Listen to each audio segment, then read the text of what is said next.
Are you wasting your money on the wrong whiskey? Are you having trouble finding those rare unicorns in the wild? There are at least 7 whiskeys that might be disappointing you.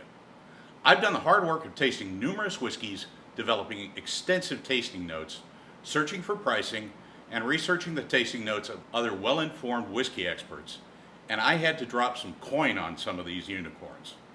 However, my hard work is going to help you avoid these common pitfalls and elevate your whiskey experience. My name is Robert Moore. Welcome to School of Wine and Spirits.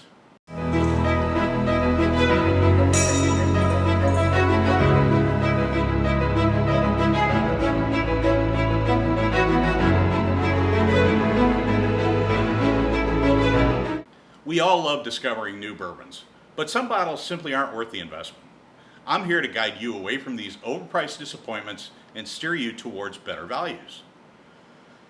I'm going to get so much hate mail for this, but I consider it a public service. I'll warn you in advance, this includes some of my personal opinions. However, the selections are backed by some of the best in the business. So here we go. Here are the 7 bourbons you shouldn't buy and what to drink instead. Number 1 is Pappy Van Winkle Family Reserve 23-year.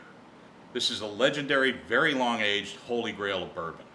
The MSRP on this one is $299.99, but it commands extraordinary prices on the secondary market of 3 large or more. That's in excess of $3,000. The disappointment factor is 10 out of 10.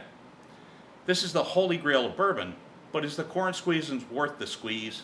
It's undeniably good, but the insane markup is driven purely by scarcity and hype. On the nose, we have very complex and layered notes of rich vanilla, rich caramel, and oak. The palate is rich and velvety, with a striking balance of sweetness and spice.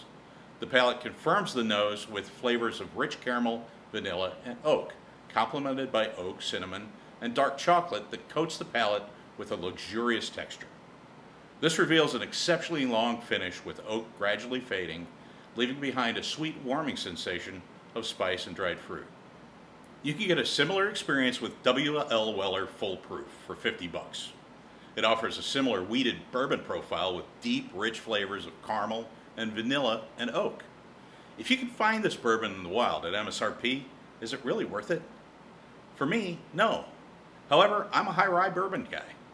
If you have the scratch and this is the way you want to go for it. At number 2, we've got Weller 12-year. This has an MSRP of $40, but you'll find it for much more on the secondary market and some liquor stores at $300+ a bottle. Disappointment factor, 8 out of 10. As part of the coveted W.L. Weller line, this wheated bourbon is smooth and delicious. But at 8 times the price, you're paying for the name, not necessarily a superior flavor. On the nose, sweet vanilla, caramel, and oak dominate the aroma, with subtle hints of red fruit and a touch of almond. The palate gives us a smooth and creamy texture with flavors of vanilla, caramel, and soft red fruit.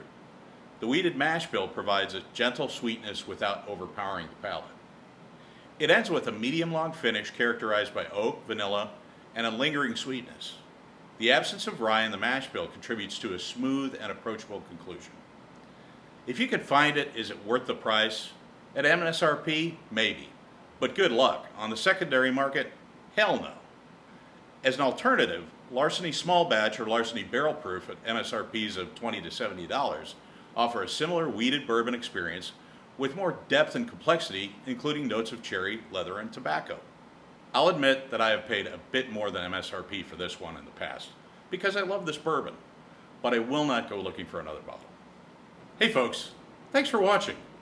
If you're looking to learn more about bourbon, wine, and other spirits, click the link below to gain access to my school community, where you can buy our aroma recognition training kits, buy my book, and learn how to amp up your appreciation of your favorite spirits and wines with a growing catalog of courses you can take with the associated ebooks. Click the link below and let's have some fun. Cheers. Number 3, Blanton's Single Barrel. At an MSRP of $65, it commonly runs $150+ per bottle on the secondary market or at some liquor stores that aren't playing by the rules. The disappointment factor for me is 7 out of 10. Here's the problem. Blanton's is a solid bourbon known for its iconic bottle, but the collectible nature has inflated prices beyond reason. Plus, the engineered scarcity makes it harder and harder to find. On the nose, sweet vanilla, caramel, and oak dominate the aroma, often with hints of red fruit and a touch of spice. The palate is full-bodied and smooth with flavors of vanilla, caramel, and oak. There's often a subtle spiciness that balances the sweetness. A medium-long finish with lingering notes of oak, vanilla, and a gentle warmth greets us at the end. Here again, it is as hard to find as hen's teeth. If you could find it for MSRP, go for it. However, you just cannot find this stuff at regular price. Secondary market or price gouging liquor stores online or otherwise are about the only places you can get it. It's a pass for me. I'd rather buy Four Roses single barrel for $45 a bottle MSRP. It offers a similar flavor profile with more spice and complexity at a much better price. Your call. Do I have a bottle? Maybe. Will I seek it out? No. Coming in at number 4 is George T. Stagg. At an MSRP of $124.99, this is part of the highly sought after Buffalo Trace Antique Collection, but it routinely fetches $1,000 or more on the secondary market and at unscrupulous liquor stores. Disappointment factor, 9 out of 10. The issue, beloved for its intensity, this is a high-proof powerhouse of a whiskey, but it's often too hot for sipping neat and can easily overpower cocktails. And you can't find it. Definitely not at MSRP. The nose is rich and complex with notes of caramel, oak, and spice. It is often described as having a powerful, assertive aroma. The palate is bold and full-bodied with intense flavors of caramel, oak, and spice. The high proof is noticeable but balanced by underlying sweetness. The long and warm finish greets you with lingering notes of oak, spice, and caramel. It can be assertive and complex, reflecting the whiskey's high proof. George T. Stagg is a unicorn. Part of the Buffalo Trace Antique Collection, it is very difficult to find in the wild. You won't find it for MSRP unless you stand outside the liquor store and win a lottery, or you know the store owner. I'm going to give it a pass. A good alternative to look for is Elijah Craig Barrel Proof. At $70 MSRP, it offers a similar high-proof experience with more balance and complexity, making it enjoyable neat or in cocktails. All right, here comes the hate mail. At number 5, Eagle Rare 10-year. With an MSRP of $40, it is often unavailable except on the secondary market at $200 or more a bottle. The hype factor, 7 out of 10. The issue is that this is another victim of the Buffalo Trace craze. It's tasty, but the price on the secondary market is insane for what you get. Sweet vanilla, caramel, and oak dominate the nose, often with subtle hints of red fruit and a touch of spice. The palate is smooth and balanced with flavors of vanilla, caramel, and oak. A gentle spiciness complements the sweetness. This one gives us a medium-long finish with lingering notes of oak, vanilla, and a touch of spice. This is an excellent purchase for MSRP. It's won more than one tasting at my house. Another one that is very difficult to find in the wild. If you can find it at MSRP, go for it. Don't pay secondary price for this though. As an alternative, try Benchmark Bourbon.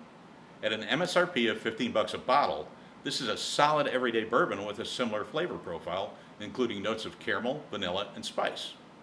Hey folks, if you like this content, please give us a like, click the subscribe button, and hit the bell to get notified about new videos. Cheers! Coming in at number 6, Jefferson's Ocean Aged at Sea. With an MSRP of $80, I get a disappointment factor of 6 out of 10. This is really just a gimmick. They're aging it on a boat, but it doesn't significantly change the flavor. It tastes pretty much like regular Jefferson's, but with a higher price tag. The nose gives complex aromas with notes of vanilla, caramel, and oak. Often it includes subtle hints of saltiness, brine, and even a touch of maritime character due to its unique aging process. However, this might just be in your imagination. On the palate, you'll get rich and full-bodied flavors of caramel, vanilla, and oak. The influence of the sea can introduce additional notes like sea salt, brine, and a mineral-like quality, but it might just be in your imagination again. Long and complex with a balance of sweetness and spice, the maritime character is supposed to deliver a unique and distinctive finish. Maybe. This started as an experiment, but it's really turned into a gimmick. There's no secondary market because there's adequate supply. This is Jefferson's Reserve on a boat. Yes, it is intriguing, but why is it twice the price? Is it cruise fees? Pass. You can drop double the price on this, or you can just buy Jefferson's Reserve for 55 to 60 bucks a bottle and skip the Ocean Blue. The flagship offers the same core flavors without the maritime markup. Finally, at number 7 we have Angel's Envy. With an MSRP of 40 to 50 bucks a bottle, it can be found on the secondary market at $100+ a bottle, but it is getting easier to find these days. Disappointment factor, 6 out of 10. The problem with this whiskey is that finishing in port wine casks creates an overly sweet bourbon that can be polarizing. The high price doesn't justify the divisive flavor. On the nose, you'll find sweet and fruity aromas with prominent notes of caramel, vanilla, and raisin. A subtle hint of oak is present, but the port wine influence is more pronounced. The palate is smooth and velvety with flavors of caramel, dark fruit, and spice. The port wine finish adds complexity, bringing notes of cherry and chocolate. The finish is long and lingering with a sweet and fruity character. The port wine influence continues, providing a unique and memorable finish. Angel's Envy was the first major label to finish its bourbon in alternative casks, something Scottish distilleries have been doing for quite some time. It's innovative, but it simply doesn't warrant the price to my taste. As an alternative, Four Roses Small Batch, with an MSRP of 30 bucks a bottle, offers a more balanced and complex flavor profile with notes of spice, fruit, and oak. Remember, the best bourbon is the one that you enjoy, regardless of price. But why overpay for hype when there are so many delicious and affordable options out there? If you have personal preferences, by all means, help a brother or sister out and let us know about your bourbon fails in the comments. We listen to our critics. Cheers to smart sipping and avoiding bourbon blunders.